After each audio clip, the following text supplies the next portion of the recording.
Hello and welcome to my training Zoom room. My name is Pandora.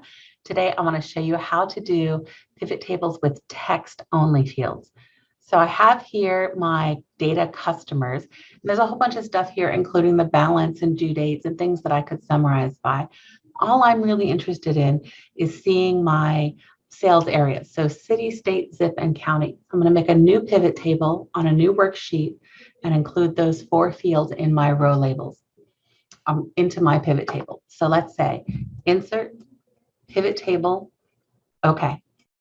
And in my pivot table field list, all I'm interested in is city, state, zip, and county. So I'm going to check the boxes: city, state, zip, and county. Oh, that's awful. What's going on? Well, zip was a number field, right? It only had numbers in it, so it automatically thought I wanted to set it as a value. This might happen with things like fund codes or account numbers, right? So I didn't want that to sum. All I have to do is move it back into the rows. So city, state, zip, and when I move it over, it won't be a sum anymore. It'll just put the number itself. County, city, state, zip, county. This is awful. Okay. So this is very difficult for me to read. So I mentioned before, when you're doing a pivot table, the best thing to do is think in portrait over landscape. That's really not going to have an effect here. The other rule of thumb to have, though, is to think large to small, right? What is the biggest thing out of these 4? That's going to be the state. So let me move state up to the top. And then the state into the county. So I'll move county,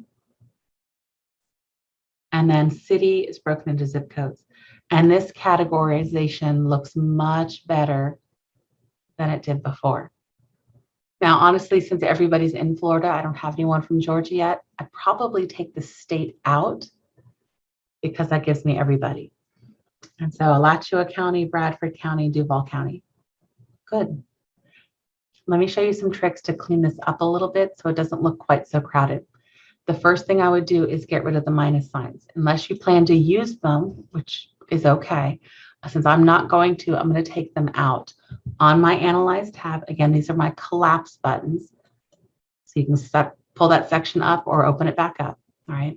I'm going to turn off the plus minus buttons. I can always turn them back on later. Now, in the newer versions, Microsoft Excel automatically lumps all of the data in the rows into one title here, all into one column A.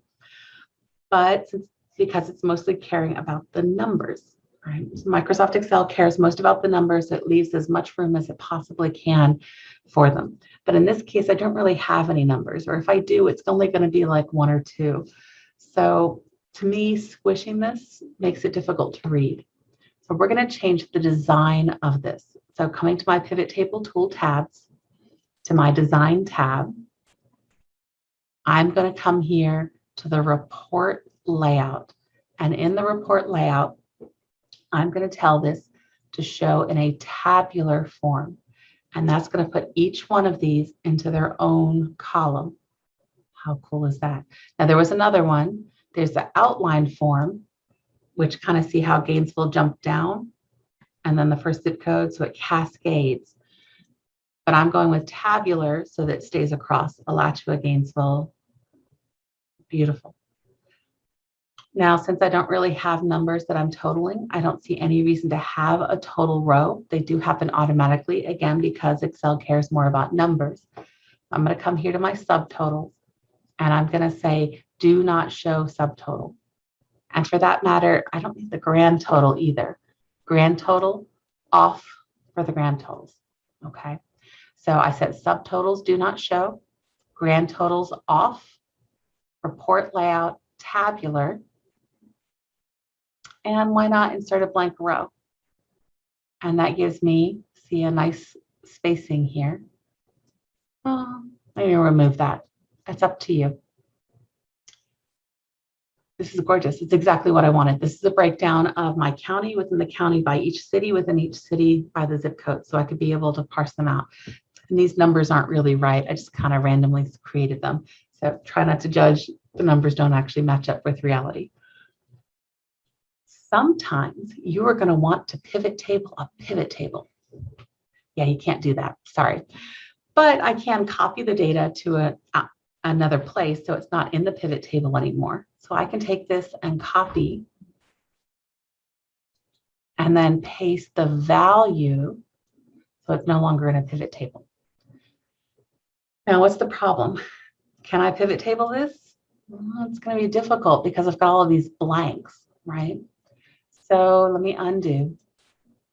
Back inside the pivot table with the thought that once you have your data here, you may want to copy and paste it to another program like SPSS or I don't know, anywhere. So you want to copy this and paste it somewhere else, or even, like I said, pivot table it. I need to have it repeat the values that are here. And once I pulled it out, I could go through and do it by hand, but I don't have to. In the pivot table on the design tab, where we played with the subtotal, grand total, right? In the report layout, there is an option to repeat the item labels. So when I do that, I see the titles over and over and over. If you want to get rid of this bold in the front, turn off the row headers, and that will unbold them. Okay, I'm going to grab this data and copy. I'm going to come here and do that little 1, 2, 3. And now if I want to pivot table this data, I can.